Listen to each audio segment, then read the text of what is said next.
রাধে রাধে, ব্রজরাধিনী অর্পিতা চ্যানেলে আপনাকে সুস্বাগতম। তো আজকে যাচ্ছি শিবব্রত, মানে আজকে শ্রাবণ মাসে হচ্ছে শেষ সোমবার এর জন্য। তো এখন প্রায় 12টা 12:30 বেজে গিয়েছে, এখন পর্যন্ত যেতে পারিনি, কারণ হয়েছে বৃষ্টি হয়েছিল, এখন আবার একটু বৃষ্টি থেমেছে, তো রেডি হয়ে গিয়েছি, এখন যাব।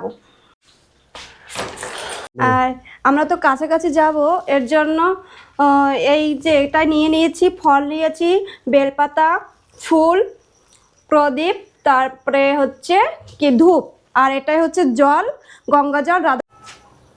বৃষ্টি পড়ছে এখনো না, তাহলে তো বেঁচে গিয়েছে অনেকটা। বৃষ্টি পড়লে পরে হয়ে গেল, কিন্তু ওয়েদার কিন্তু ভালোই লাগছে, কেন কি গরমের কোনো চাপ নেই। ঘরের ভিতরে গরম আছে, বাইরে ভালোই ঠান্ডা আছে। ঘরের ভিতরে একটু গরম তো লাগবে। তো এটা ভিতরে রয়েছে তালা, এটা হচ্ছে প্রভুর ডিউটি, যে কোথায় গেলে প্রভু আগে দরজা দেবে। মাঝে মাঝে আমিও দিই। প্রচুর, মানে এই কদিন ধরে শুধু বৃষ্টি হচ্ছে, আর এখানে দেখুন জল জমে গিয়েছে। আর আমাদের এখানে বৃষ্টির জন্য এখন কেমন লাগছে, এখানে প্লাস্টার যতদিনে করা না হবে অতদিনে অসুবিধা আছে। হ্যাঁ, আর একটা মজার কথা বলি মিত্র, কি জানেন, মানে আমরা তরমুজ গ্রহণ করি, ভগবানকে ভোগ লাগাই, আপনিও তরমুজ গ্রহণ করেন, তখন কি করেন, দানাটা ফেলে দেন।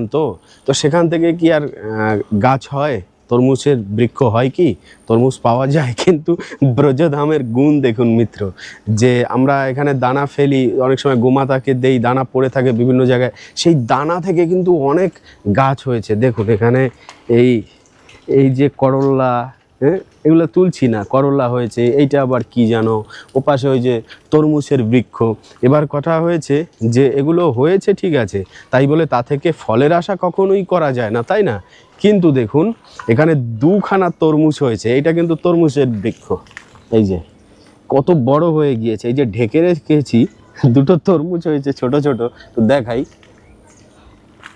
এই যে দেখুন, এই একটা তরমুজ এবং এই একটা তরমুজ, এই দুটো তরমুজ হয়েছে। এখন এর পরে আর বড় হবে কিনা সেটা জানি না, রোদ হলে হতে পারে। রাধারানীর ধন, রাধারানী যেরকম রাখবে। ও বাবা, এই আরেকটা অনেক হয়েছে, এপাশেও ছোট ছোট হচ্ছে, 3টে তরমুজ। চিন্তা করুন দেখি, কি লীলা রাধারানীর। আরো আছে নাকি ভিতরে ছোট ছোট আছে? ভিতরে ছোট ছোট আছে আরো, কি জানি, যাই হোক, আর হাত ফাত দেবো না এদিকটা। তো এই হলো ব্যাপার। হ্যাঁ, রাধারানীর কৃপা তো দেখুন। কিন্তু রোদ হলে এগুলো একটু মনে হয় বড় হতো, এখন কিছু করার নেই। বৃষ্টি তো হবেই। হ্যাঁ, এবছর বেশি বৃষ্টি হচ্ছে বলো।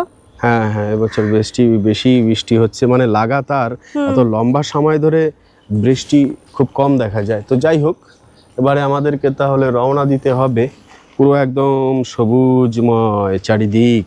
তো হয়তো আবার ইতিমধ্যে নেমে পড়তে পারবে, তার আগে আমরা রওনা দিই। ঠিক আছে, চলো তাহলে।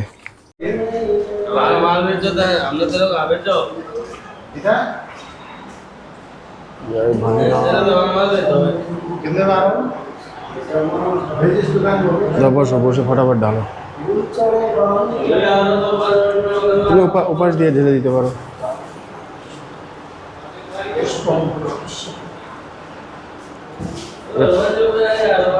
তুমি ওখানেই রাখছো, মানে ওই পাশটায় চলে যাও না।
আমরা ভোলানাথের মাথায় জল ঢেলে চলে আসলাম, আর এখন হেঁটে হেঁটে ঘরের দিকে যেতে হচ্ছে। কারণ হচ্ছে দেখুন, প্রভু হেঁটে যাচ্ছে, গাড়ির তেল শেষ হয়ে গিয়েছে এর জন্য। তো প্রভু তো অনেক আগে আগে চলে যাচ্ছে, আর এখন আর বৃষ্টির জন্য হাঁটতে অসুবিধা হচ্ছে। আরও শাড়ি পরেছি তো এর জন্য। আমাদের এখানে তো মোটামুটি ভালোই আছে, মানে এখনও রাস্তায় বের হতে পারছি। কিন্তু ওই রাধানগর কলোনি, পাল কলোনি আছে, ওখানে অবস্থা খুবই অসুবিধা। মানে জল মানে রাস্তায় উঠে গিয়েছে, বের হতে খুবই মুশকিল। তো আমরা অনেক কষ্টসাধ্য পরে ভোলানাথের মাথায় জল ঢেলে আসলাম। এখন ঘরে গিয়ে প্রসাদ পাবো। দেখুন কি অবস্থা, কিভাবে যাব বলুন। এই যে হাঁটি হাঁটি পা দিচ্ছি, জুতো তো পুরো নষ্ট হয়ে যাবে আমি জানি, তারপরে করার কিছু নয়, উঠতে হবে। আর প্রভু এখন দাঁড়িয়ে আছে আমার জন্য। এখান থেকে তো যাওয়াই যাবে না, এখান থেকে জল বেশি।